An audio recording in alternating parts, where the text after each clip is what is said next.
Dan untuk mengetahui bagaimana kondisi terkini pasien COVID-19 di RSUD Bekasi sudah bergabung melalui sambungan Zoom. Ada Direktur RSUD Kota Bekasi, Kusnanto Saidi. Selamat sore Pak Kusnanto.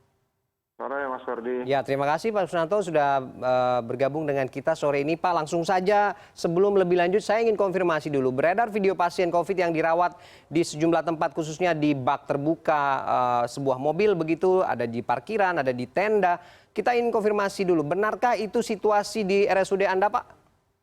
Jadi begini Mas, saya sampaikan. 3 hari yang lalu kita diminta oleh Pak Wali untuk membuka tenda triase COVID-19 ya. Oke.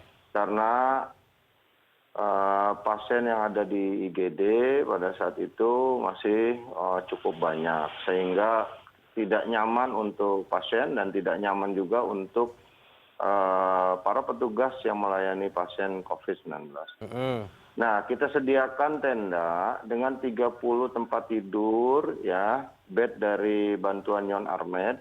Tujuannya adalah untuk men-screening pasien, jadi bukan untuk rawat inap. Oke. Jadi screening pasiennya kita pindahkan keluar.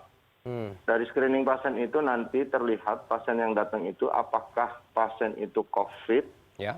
setelah dihasilkan dari tes PCR, ataukah pasien itu non-COVID dari hasil tes PCR. Oke. Nah, dari situ baru kita masukkan ke dalam rawat inap. Oke, sebelum dijawab Pak Kus, saya ingin memastikan, berarti benar kondisi itu terjadi di rumah sakit Anda?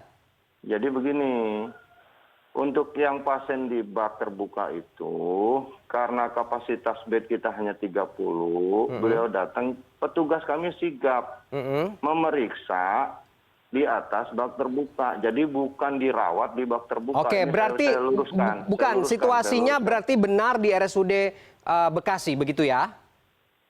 Di RSUD kami betul, karena kapasitasnya hanya 30. Yang datang melebihi kapasitas 30. Kebetulan ada pasien di bak terbuka, ya. Lalu petugas kami sigap untuk memeriksa pasien tersebut di atas bak terbuka, bukan dirawat inap di bak terbuka. Ya, saya hanya ingin memastikan saja Pak, karena videonya sudah beredar viral, untuk tidak kemudian ini disalahartikan oleh pihak-pihak lain. Jadi Anda yang sendiri yang menjawab begitu, benar atau tidak? Silakan dilanjutkan Pak. Ya, jadi kita periksa di atas bak terbuka, setelah itu kita pindahkan ke dalam tenda, kita sediakan kursi roda karena bednya penuh. Oke. Nah, karena pasien tidak mau menunggu di kursi roda, akhirnya dia pengennya istirahat tiduran. Nah, saya mendapatkan informasi dari staf saya, setelah saya ada kegiatan dengan Pak Wali, dengan Pak Kapolres tadi pagi, lalu saya membuat penambahan ruang triase di pintu masuk gedung C RSUD sebanyak 15 bed. Nah, setelah itu terurai. Oke. Alhamdulillah. Dan tidak ada lagi situasi yang sama yang di video sebelumnya itu terjadi di RSUD Anda per saat ini ya? Iya, insya Allah tidak ada. Dan doakanlah, semoga masyarakat juga paham ya. Sekarang COVID itu nyata. Oke. Dan saya diinstruksikan langsung oleh Pak Wali Kota untuk membuka satu lagi lantai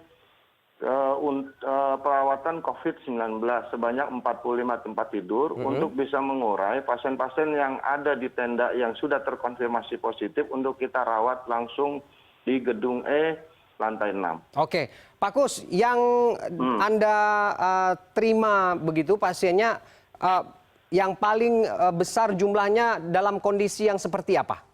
Ya, pasien yang datang ke kita ini dalam keadaan sedang dan berat.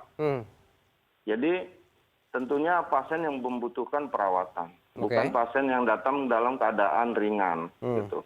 Dan perlu disampaikan juga bahwa yang hadir ke RSUD kami, 60% itu adalah warga KTP Kota Bekasi, dan 40%-nya adalah warga KTP non-Kota Bekasi. Karena kami sebagai rumah sakit rujukan.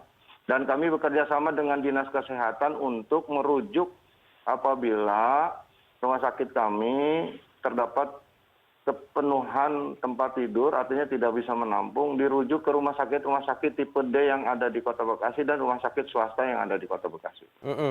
Untuk ICU kapasitasnya sudah penuh juga? ICU sudah penuh ya. Oke, sudah penuh juga ya. Ini juga berarti kondisi berat juga ditangani di sana. Gini, Pak Kus, kan kemarin sudah ada tuh Menteri Kesehatan sudah menyampaikan bahwa ada konversi 3 rumah sakit nasional untuk menerima rujukan dan perawatan pasien COVID-19 begitu, dengan jaminan tidak ada syarat yang susah begitu, tidak ada syarat yang sulit begitu. Anda tidak memanfaatkan fasilitas seperti ini untuk menanggulangi kasus yang terjadi di tempat Anda? Iya, setiap ada rumah sakit yang kosong, kita informasikan sampai ke Jakarta, sampai ke Wisma Atlet, kemanapun tidak mungkin kita menelantarkan pasien. Semua yang datang kita layani dulu, kita screening, kita triase dulu, kondisinya kita stabilkan, sambil kita mencari petugas kami rumah sakit mana yang bisa menerima pasien untuk dirawat di isolasi COVID. Sampai ke Jakarta, sampai ke Wisma Atlet pun kita tetap berkomunikasi. Oke, artinya memang bisa dipastikan juga ke depan tidak ada lagi alasan untuk pasien berada di luar atau di tempat yang tidak layak begitu ya, di ruang perawatan, walaupun itu statusnya hanya sementara begitu ya, Pak Kus? Ya, jadi mesti dibedakan, Mas, antara sigap melayani dengan kondisi yang saat ini. Ini mesti dibedakan. Ketika pasien datang, dengan apapun kita periksa, dimanapun. Apalagi keluarganya sudah datang menangis-nangis, meminta diperiksa cepat. Kan kami pelayanannya harus cepat, karena khawatir betul emang itu menjadi gawat darurat yang tidak bisa ditangani dengan. Nah, ketika kita melayani itu ada netizen mungkin yang video atau apa dianggapnya dirawat di berobat. Nah, itu yang harus diluruskan. Oke, Pak Kus, yang juga tidak kalah penting adalah bagaimana ketersediaan sumber daya nakes begitu ya. Alkesnya mungkin sudah ada, perawatan ruangannya sudah banyak begitu. Tapi kalau nakesnya ini juga tidak mencukupi, SDM-nya juga terbatas, apa solusi dari Anda? Nah, ini hebatnya Pak Wali Kota saya. Saya mendapatkan 150 tenaga relawan melalui dana APBD. Terdiri dari apa, Pak Kus? Dokter, perawat, tenaga admin, ya semuanya. 100 sudah kita serap, tinggal 50 lagi sedang kita cari, ya 40 tenaga perawat, 8 dokter umum, dan 2 analis untuk membantu kegiatan di laboratorium. Sesuai kebutuhan yang gitu. Oke. Seperti itu. Oke, oksigen juga kabarnya di sejumlah daerah khususnya yang berstatus zona merah ini juga pasokannya menipis, bahkan sudah ada yang langka begitu, Pak. Di tempat Anda bagaimana? Ya, alhamdulillah ya.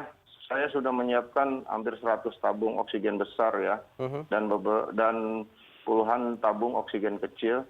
Dan kita doakanlah, semoga semua ini kendala-kendala penunjang ya, baik oksigen dan lain-lain bisa terurai dengan baik. Terpenuhi dengan baik. Oke, semua sudah diupayakan. Oke, Pak Kus, ini kan melihat angka harian kasus ini semakin meningkat begitu, belum akan ada tren menurun nampaknya. Backup plan tentu Anda siapkan dengan tim Anda di rumah sakit Anda. Apa yang bisa diinformasikan soal ini kepada masyarakat, Pak? Ya, yang pertama bahwa COVID itu nyata. Ini masyarakat mesti paham. Instruksi pemerintah 5M, 6M itu wajib diikuti dengan baik. Dan ini sebetulnya kuncinya. Dan kami, tenaga kami terbatas, dengan jumlah virus yang tidak terbatas, tentunya pasti kewalahan. Fungsinya adalah bagaimana kesadaran masyarakat untuk bisa mencegah virus ini tidak masuk ke dalam tubuhnya. 1 juta bed saja Anda sediakan tidak akan cukup kalau masyarakat tidak sadar bahwa COVID ini ada. Seperti itu, Mas. Oke, dan jaminan RSUD akan membuka akses seluas-luasnya dan memberikan pelayanan semaksimal mungkin untuk masyarakat yang ada di sekitar agar kemudian ini bisa menanggulangi persoalan kenaikan angka kasus yang juga semakin meningkat dengan kesiapan yang sudah Anda sampaikan tadi ya, Pak Kus ya. Terima kasih. Amin. Pak Kus sudah sepanjang sarana prasarana kami siap melayani. Baik, komitmen itu yang kita pegang khususnya untuk masyarakat di Bekasi. Terima kasih Pak Kus sudah bergabung dengan kita sore ini.